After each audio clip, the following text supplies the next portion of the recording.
오늘 이제 ABC 성경 공부 세 번째 구원의 확신에 대한 세 번째 과입니다. 구원의 확신 이 과를 공부하는 목적이 저번 시간에 말씀드렸듯이 주 예수 그리스도를 우리 주 예수 그리스도를 영접함으로써 지금 그리고 영원히 구원받았음을 알게 하는 데 있습니다. 그리고 이 과를 공부하면서 충분히 확신이 되실 것으로 믿습니다. 오늘 과는 조금 우리에게 부담이 되는 과죠. 9페이지에 네모낸 칸에 적혀있는 죄를 지으면 어떤 일이 일어납니까?입니다. 우리가 구원받고 난 다음에 죄를 짓지 않을 걸로 생각하기 쉽습니다. 그런데 구원받고 난 다음에도 죄를 짓습니다. 실제로.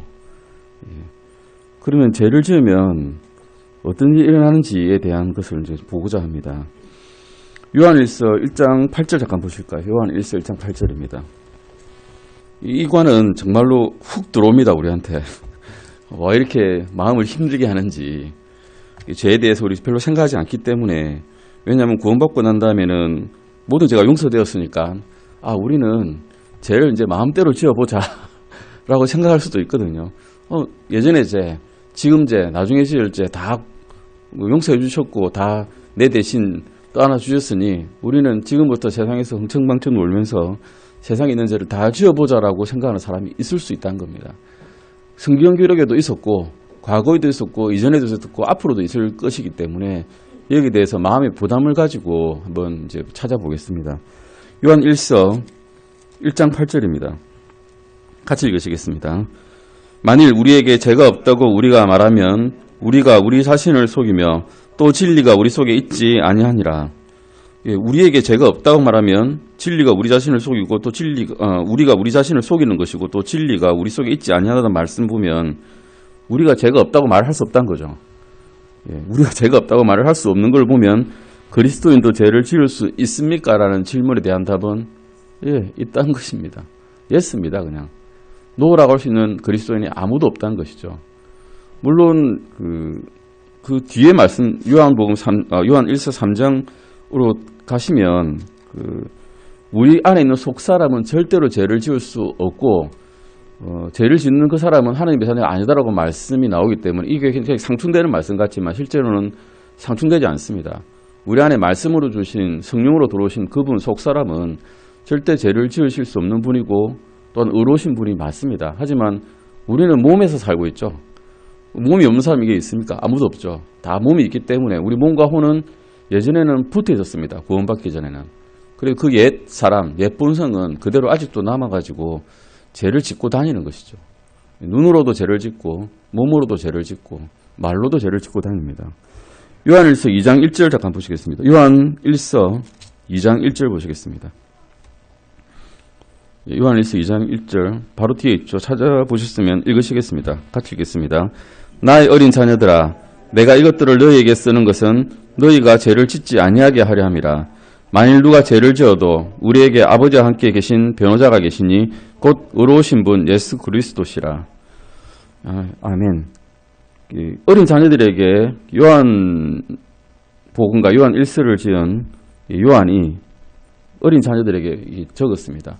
어린 자녀들은 실제 자기 자녀가 아니죠.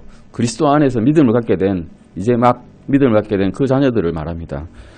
이 편지를 썼습니다. 요한 1서를. 왜 썼느냐? 너희가 죄를 짓지 아니하게 하려고 썼습니다. 죄를 짓지 아니하는 것을 하나님께서는 바라신다는 거죠. 구원받았어. 이제 난 죄는 해방되었어. 죄를 마음껏 지어보자. 이렇게 하는 걸 바라지 않으시는 겁니다. 그리스도인이 죄를 짓는 것을 하나님께서는 원하실까요? 아니면 원하지 않으실까요? 원하지 않으십니다. 절대 남이 보기에도 덕이 되지 않고 그리스도인이 죄를 짓고 다니면 그리스도인이 죄를 짓네. 저런 사람이 되지 말아야지. 그리스도는 안 될 거야. 이렇게 되는 겁니다. 하나님의 말씀이 전파되는 것을 도우는 것이 아니라 오히려 막고 있는 것입니다. 요한일서 1장 9절도 보시겠습니다. 요한일서 1장 9절입니다. 그러면 그 해결책은 무엇이냐? 우리가 죄를 지었을 때 요한일서 1장 9절 말씀입니다. 같이 읽으시겠습니다.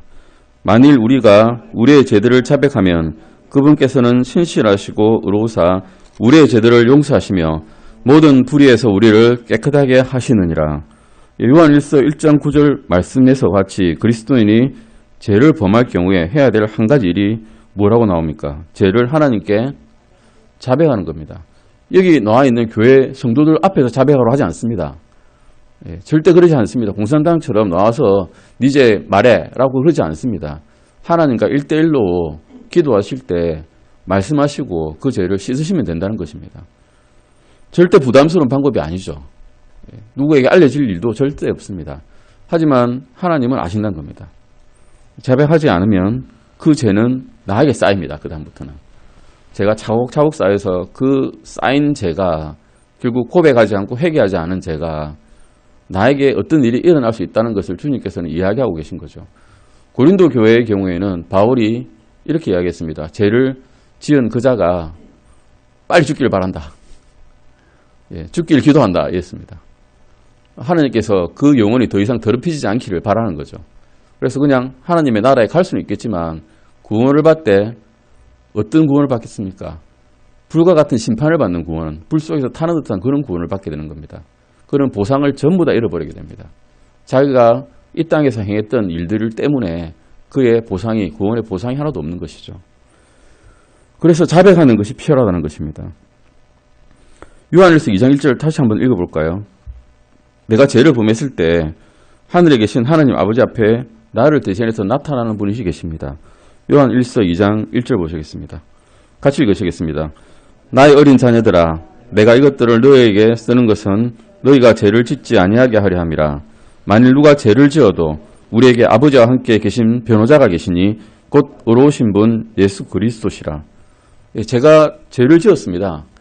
죄를 지었는데 나중에 하나님 앞에 설 것을 생각하니 눈앞이 깜깜합니다. 죄를 지었으니 더 무섭죠, 사실은. 우리 어린아이들이 죄를 지었을 때, 자녀가 죄를 지었을 때, 무슨 나쁜 일을 했을 때, 아니면 뭐 화병이라도 하나 끼었을 때, 숨죠. 숨습니다. 엄마, 아빠가 불러도 안 나타나고 숨습니다. 골방에 가서 문을 꽝 잠그든지. 무섭기 때문에 그렇죠. 우리도 또한 죄를 지으면 구원받은 사람이라 할지라도, 구원의 영원한 보장이 되어 있다라고 믿을지라도 무섭습니다. 그럴 때 우리 옆에 변호자가 계신다는 겁니다. 하나님 앞에서 이 일을 변호해 주시는 분이 계신다는 겁니다.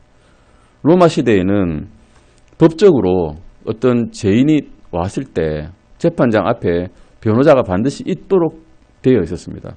그 변호자가 하는 일은 뭔가 하면 심판관에, 재판관에게 이 사람을 불쌍하게 여기시라고 자비를 베풀어 달라고 강구하는 거였습니다. 그런 것을 누가 하고 계십니까, 지금? 예수 그리스도께서 우리에게 해주시고 계신다는 겁니다. 우리가 과거에 죄를 지었을 때 구원받고 난 다음에 현재 지금 죄를 지었을 때 미래에 씻게 될 죄까지도 어떤 일은 어떤 이유에서든 간에 어떤 시기에라도 주 예수 그리스도께서 하나님 앞에서 우리를 변호해 주고 계신다는 겁니다.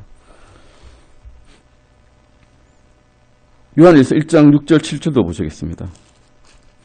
답을 찾을까요? 그러면 내가 죄를 범했을 때 하늘에 계신 하나님 아버지 앞에 나를 대신해서 나타나신 분은 누구십니까? 예수 그리스도십니다. 요한일서 1장 6절 7절도 한번 보실까요? 요한일서 1장 6절 7절. 나중에 이 과의 마지막에 보면 숙제가 나옵니다. 숙제가 요한일서를 다 읽으십시오입니다. 예. 나중에 한번 요한일서를 이거 얼마 안 되거든요. 이거 한 10분 하면 읽을 겁니다. 한 4장? 5장? 5장까지밖에 없기 때문에 10분 하면 읽으실 거니까 오늘 오후에 가셔서 한번 읽어보십시오. 요한일서 1장 6절 7절도 같이 읽으시겠습니다. 같이 읽겠습니다. 만일 우리가 그분과 교제한다고 말하며 어둠 가운데 걸으면 우리가 거짓말하고 진리를 행하지 아니하느니라.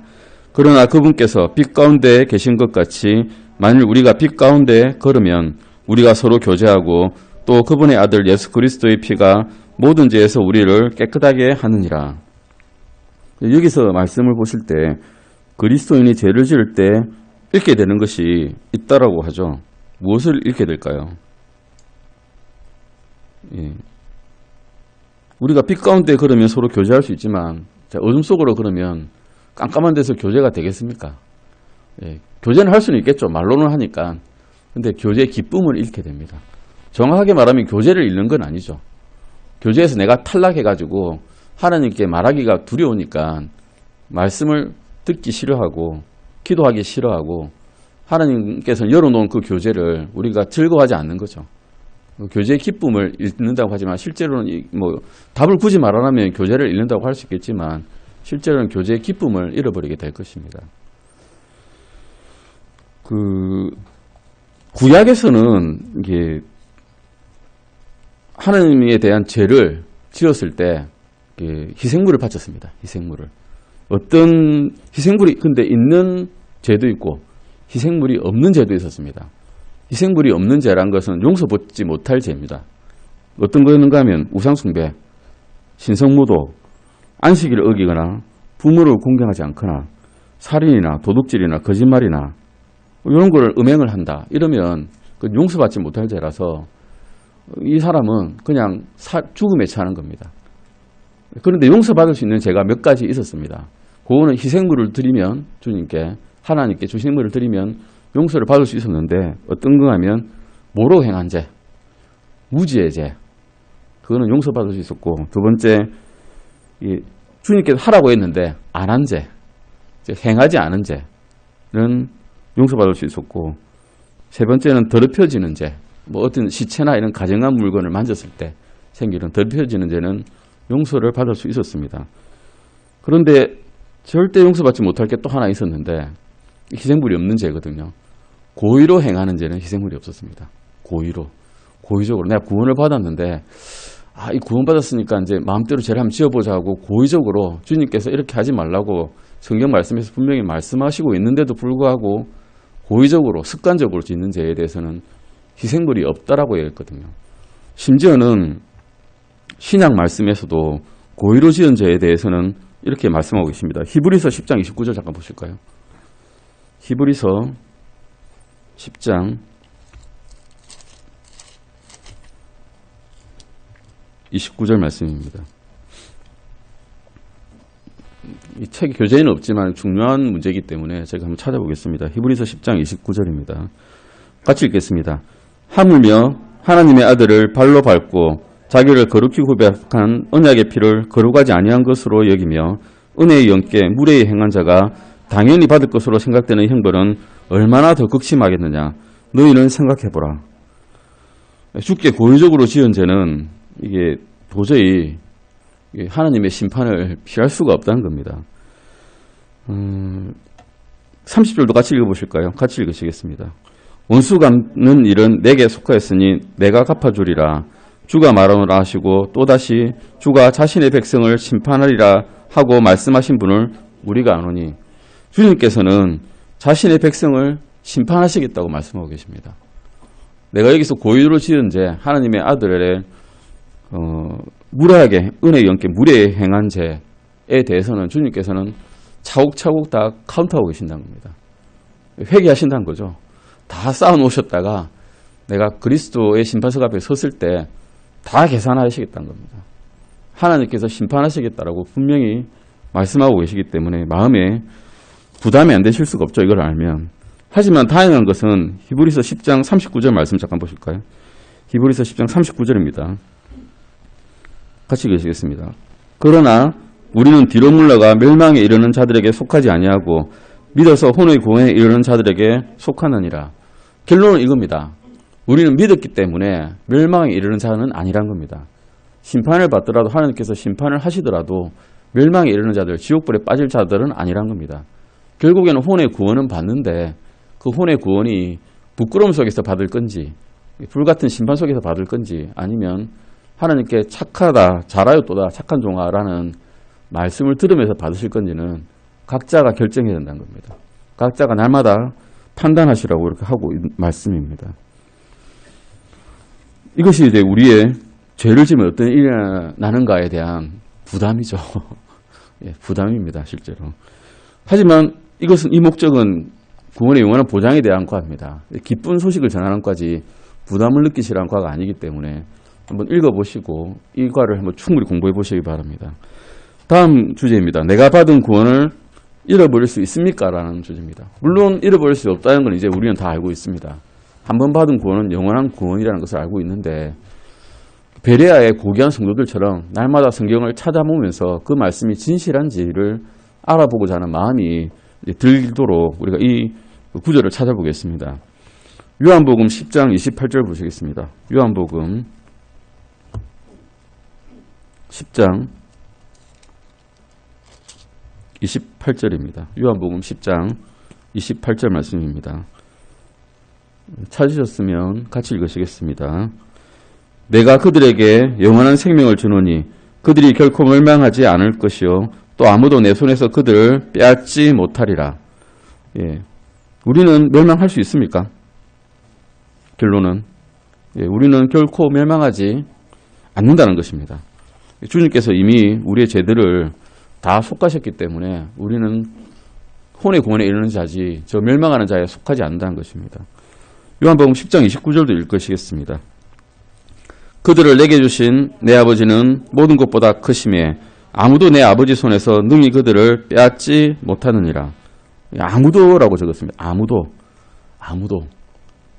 사탄도, 어떤 우리보다 힘센 권능자도, 힘센 사람도, 어떤 경제적인 이유로도 우리를 아무도 하나님의 손에서 빼앗을 수 있습니까? 없습니까? 없습니다. 저는 그러면 구원을 잃어버릴 수 있을까요? 제가 스스로 나는 구원을 잃어버릴 거야. 엇나갈 거야. 이러면서 난 구원을 버릴 거야. 할 수 있을까요? 아무도 빼앗지 못하기 때문에 저도 못 빼앗습니다. 이미 주님께서 손으로 잡고 계시기 때문에 구원을, 우리를 밀봉하셨기 때문에, 봉인하셨기 때문에 우리조차도 난 구원 잃어버릴 거야 할 수 없다는 것입니다. 요한복음 6장 37절도 보시겠습니다. 요한복음 6장 37절 말씀입니다. 요한복음 6장 37절입니다. 찾으셨으면 같이 읽겠습니다. 아버지께서 내게 주시는 모든 자는 내게로 올 것이요 내게 오는 자는 내가 결코 내쫓지 아니하리라. 주님께서는 하나님께서 그리스도께로 오는 자를 결코 어떻게 하신다고요? 내쫓지 아니한다 하십니다. 주님께로 갔으면, 한번 들어왔으면, 주님께로 한번 들어왔으면 이제 넌 나쁜 행실을 행했으니까 너 나가, 이러지 않으신다는 겁니다. 딱 보듬고 계신다는 겁니다. 주님의 굳센 팔로 안고 계신다는 겁니다. 요한복음 6장 39절도 읽으시겠습니다. 같이 읽으시겠습니다. 나를 보내신 아버지의 뜻은 이것이니 곧 그분께서 내게 주신 모든 것 중에서 내가 하나도 잃어버리지 아니하고 마지막 날에 그것을 다시 일으키는 것이니라. 아버지의 뜻이 이루셨고 주님께서는 아버지의 뜻을 하나도 어기지 않고 행하시는 분이셨죠. 주님의 뜻, 하나님의 뜻대로 주님은 일을 하셨습니다. 모든 것 중에서도 하나도 잃지 아니하시겠다고 하셨고 마지막 날에 그것을 다시 일으키시겠다고 막 약속하고 계십니다.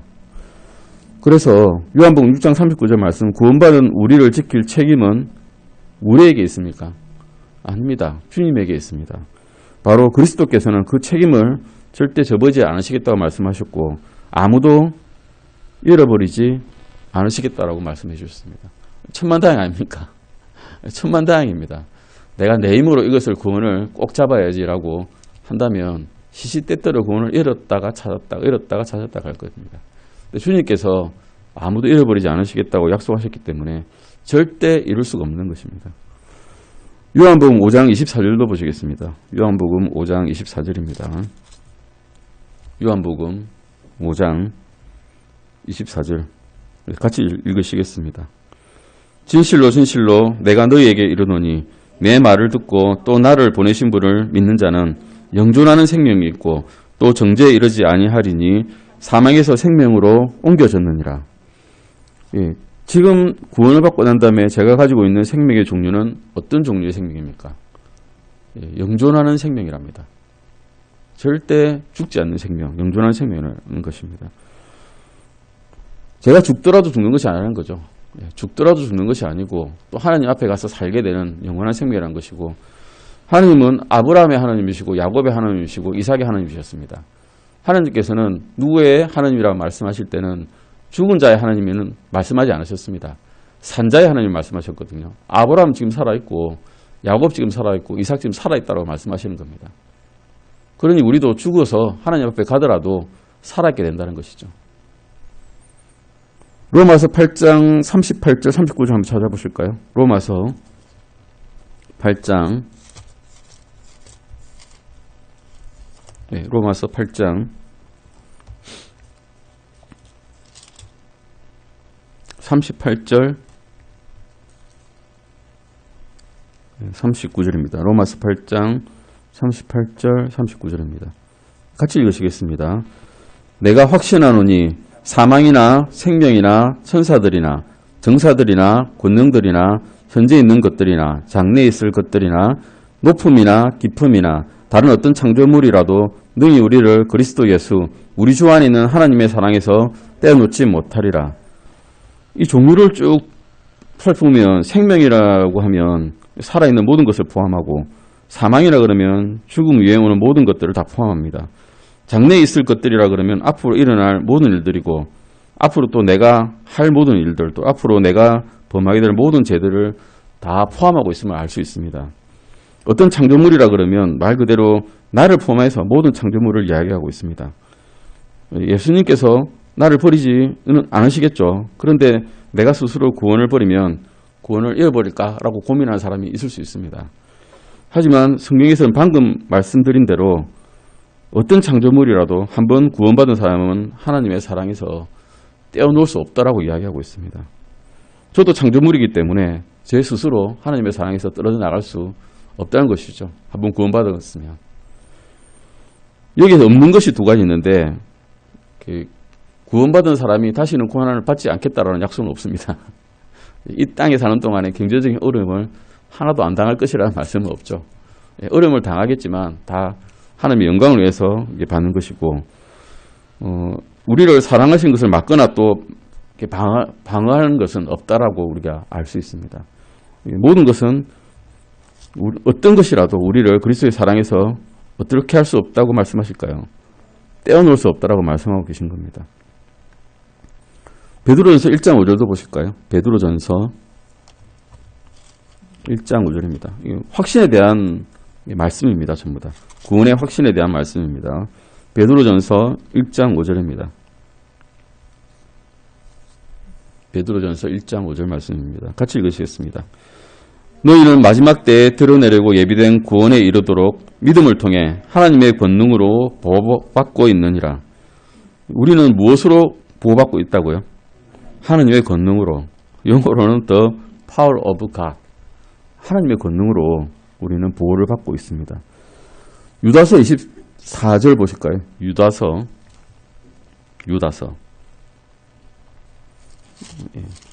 요한계시록 바로 앞에 있는 유다서 24절입니다. 유다서 24절입니다. 찾으셨으면 같이 한번 읽어보시겠습니다. 유다서 24절입니다. 이제 능히 너희를 보호하사 넘어지지 아니하게 하시고 넘치는 기쁨으로 자신의 영광이 있는 곳 앞에 흠없이 너희를 제시하시는 분. 이분이 누구실까요?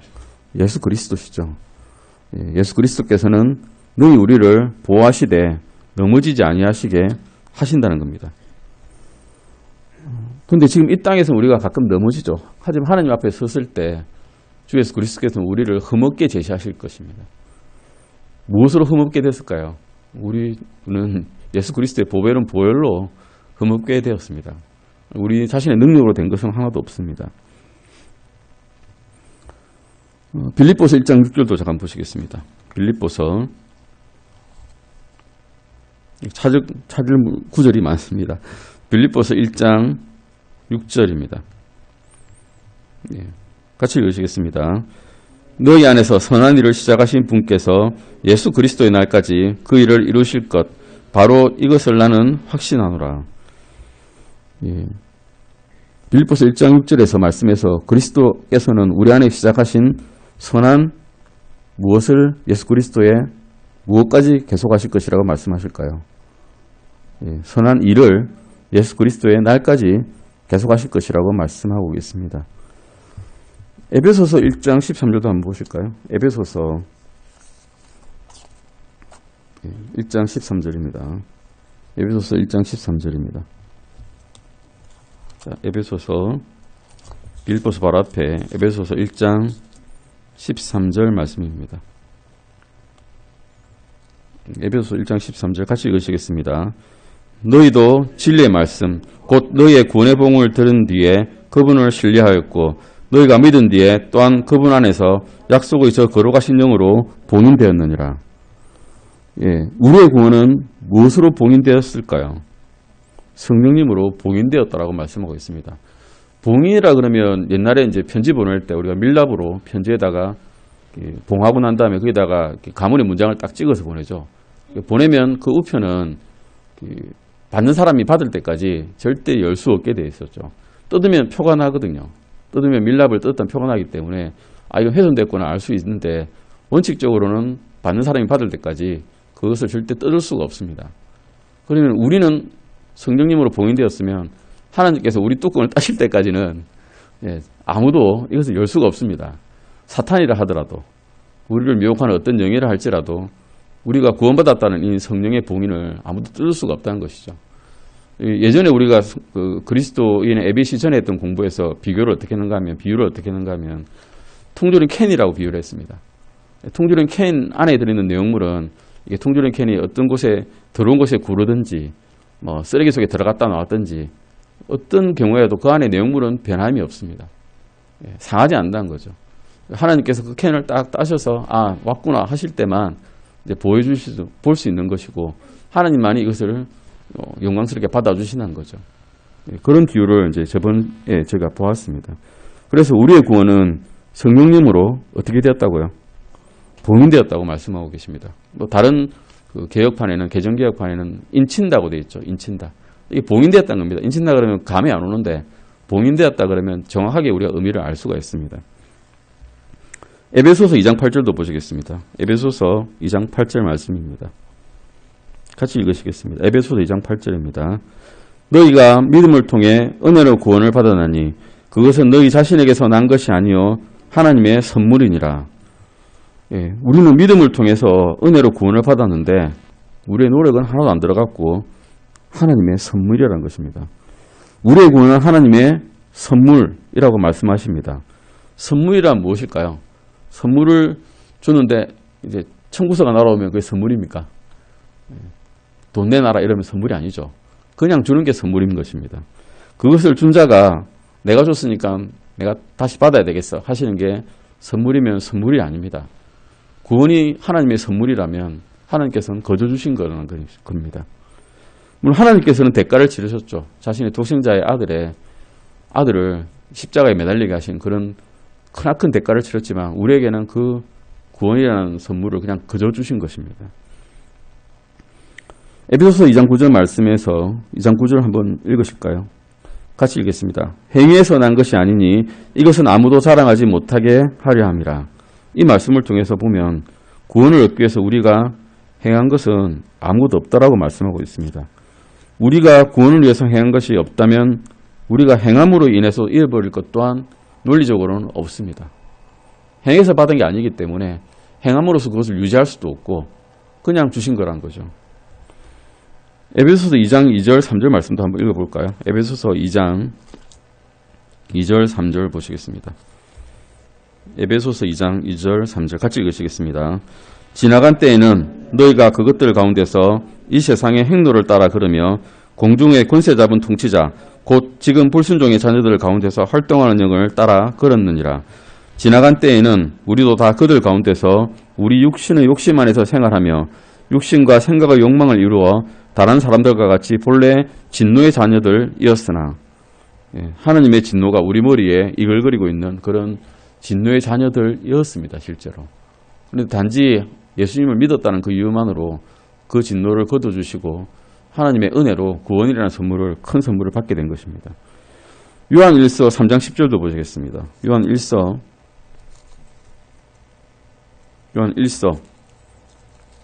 3장 10절입니다. 같이 읽으시겠습니다.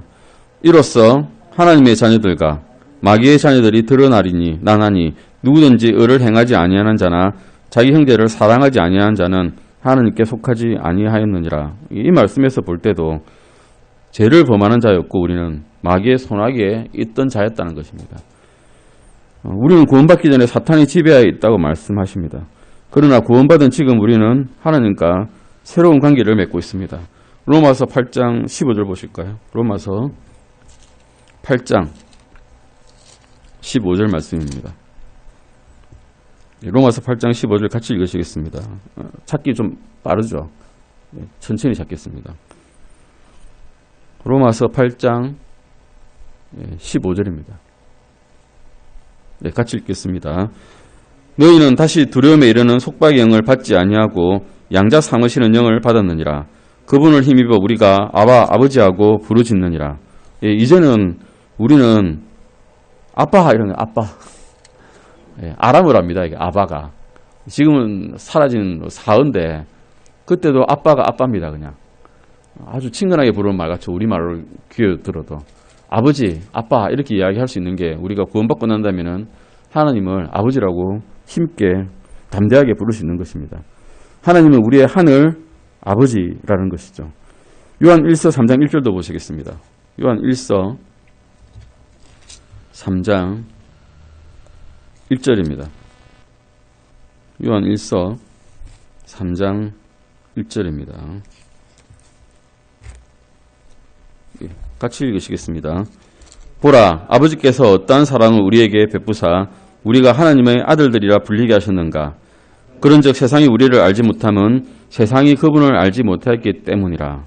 우리는 담대하게 이제 아버지라고 부르게 되고 또 다른 사람들이 또는 천사들이 하나님께서 너희는 나의 아들이야 라고 불러주신다는 겁니다. 그리스도인은 하나님의 아들들이라고 양자로 입적하셨거든요. 독생자는 예수 그리스도밖에 안 계신데 예수 그리스도께서 우리를 친구라 불러주시고 양자로 입적하게 할 수 있게끔 자신의 몸을 십자가에 달리게 하시고 그래서 우리가 이제 담대하게 하나님을 아버지라 부르고 다른 사람들은 우리를 하나님의 아들들이라고 부를 수 있게 됐다는 것이죠.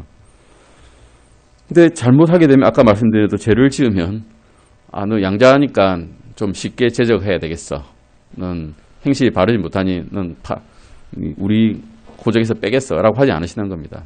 주님께서 우리를 하나도 잃어버리지 않으시겠다고 약속하셨고 그 약속은 절대 어기지 않을 것입니다. 세상에 있는 우리 가족을 보면 아이가 잘못을 범했다고 부모가 자녀를 제명하거나 자녀와 어지러는 경우는 가끔 있습니다. 근데 우리 땅은 있습니다. 땅이 워낙에 지금 사악해져서 그렇습니다. 예전에는 1700년대 이전에는 아들이 아무리 잘못을 범해도 이 정도까지는 하지 않았는데 땅이 점점 사악해지니까 이런 일이 비일비재합니다. 사실은.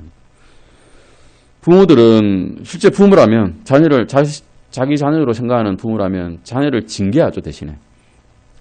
바르게 쳐서 고칩니다. 자녀가 잘못을 범했다 하더라도 자녀는 그들의 자녀고 가족의 한 구성원입니다. 이 애는 내 아들 아니야 라고 말해도 선으로 맺어진 관계이기 때문에 아들일 수밖에 없는 거죠.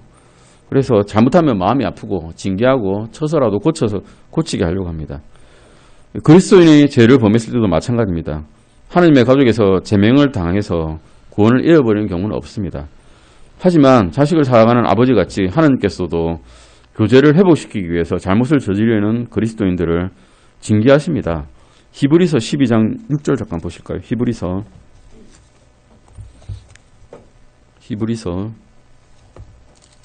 12장 6절 잠깐 보시겠습니다. 우리가 징계를 당할 때 이 말씀으로 위로를 받습니다. 같이 읽으시겠습니다. 주께서 사랑하는 자를 친히 징계하시고 자신이 받아들이는 아들마다 채찍질 하시느니라 하셨느니라. 주께서 징계하시지 않는 정도까지 가보면 이제 심각한 상태가 됩니다. 절대로 회개하지 않는 그런 상태, 마음이 굳어진 상태가 돼버리면 그래 니는 네 마음대로 살아라 하실 수도 있거든요. 하나님께서. 그대로 내버려 두시고 징계도 조차 않으시면 그때는 정말 무서워야 됩니다. 당장 죽을 수도 있거든요. 그때 되면. 옆에 이제 찬송가인데요. 우리 예전에 레드문 목사님 계실 때는 이걸 영어로 불렀습니다. Blessed Assurance, Jesus is mine. 이게 예수님 나를 구주 삼고 성령과 피로써 다시 난 이 성경 이게 찬송가 아시죠? 그거를 이제 Blessed Assurance라는 찬송가인데 이걸 직역을 해보면 Blessed Assurance, Jesus is mine. 예수님을 내 구주 삼으니 이 얼마나 복된 확신인가?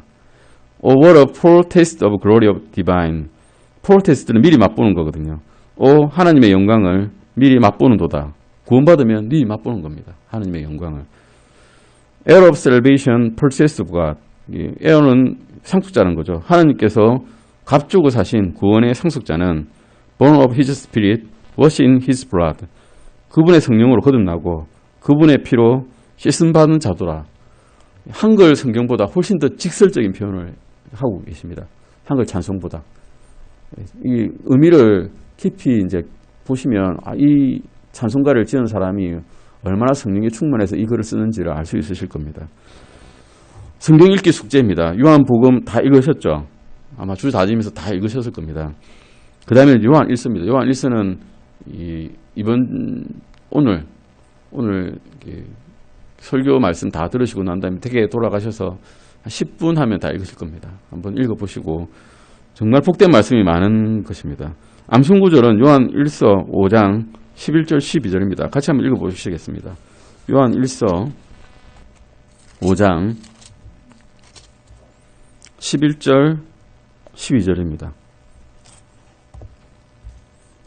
요한 1서 5장 11절 12절입니다. 같이 읽으시겠습니다. 또 그 증언은 이것이니 곧 하나님께서 우리에게 영원한 생명을 주신 것과 이 생명이 그분의 아들 안에 있다는 것이니라. 아들이 있는 자에게는 생명이 있고 하나님의 아들이 없는 자에게는 생명이 없느니라. 아멘.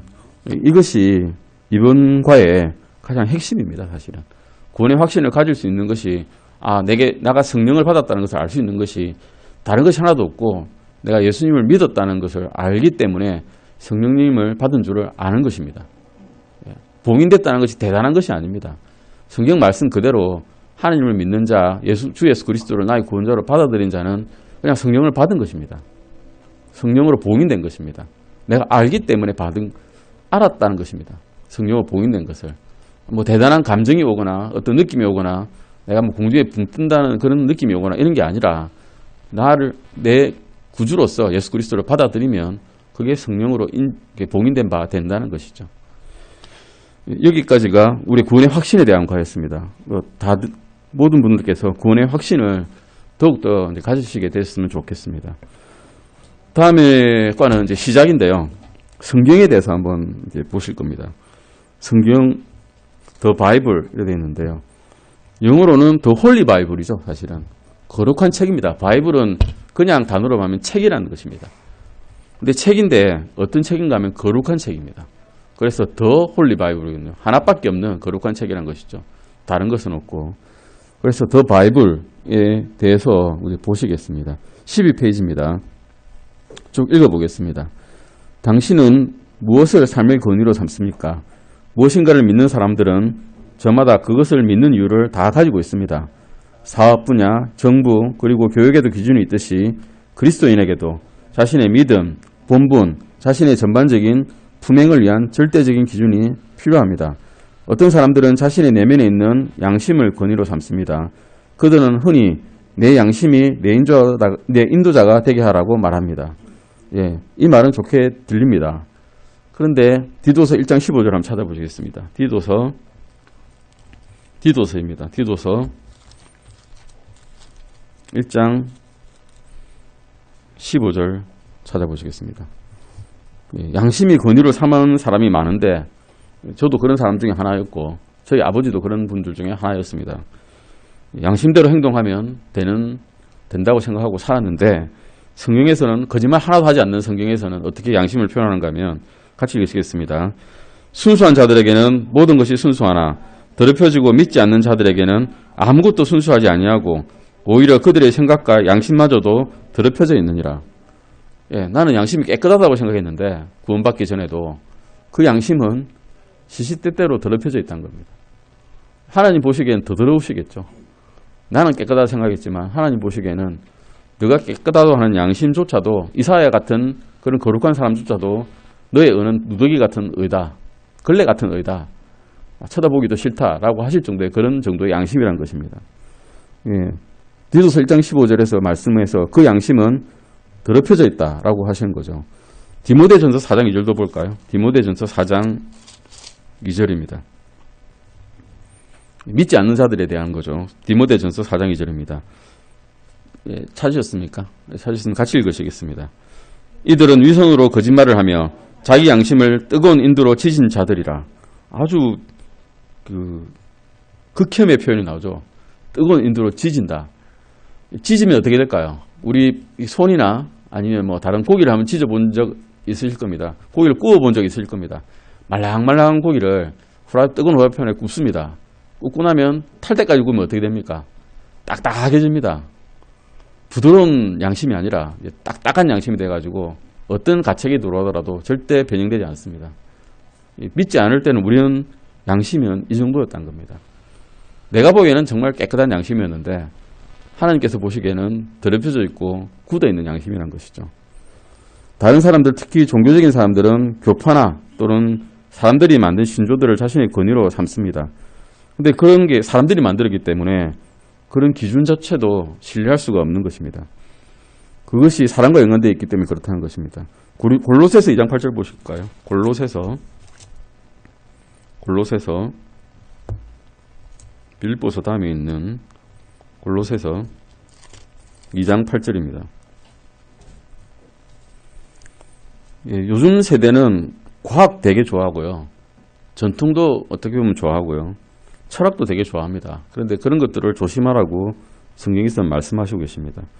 골로새서 2장 8절 읽어보시겠습니다. 어떤 사람이 철학과 헛된 속임수로 너희를 놀아가지 못하도록 조심하라. 그것들은 사람들의 전통과 세상의 유치한 원리들을 따르는 것이요 그리스도를 따르는 것이 아니니라.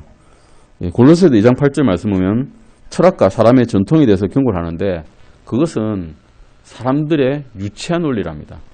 유치원은 프리미너리 스쿨 해가지고 초보죠, 초보. 아주 초보적인 걸 가지고 이제 성경의 심오한 진리를 재려고 하지 말라는 것입니다. 마태복음 15장 3절, 6절, 9절도 찾아보시겠습니다. 마태복음 15장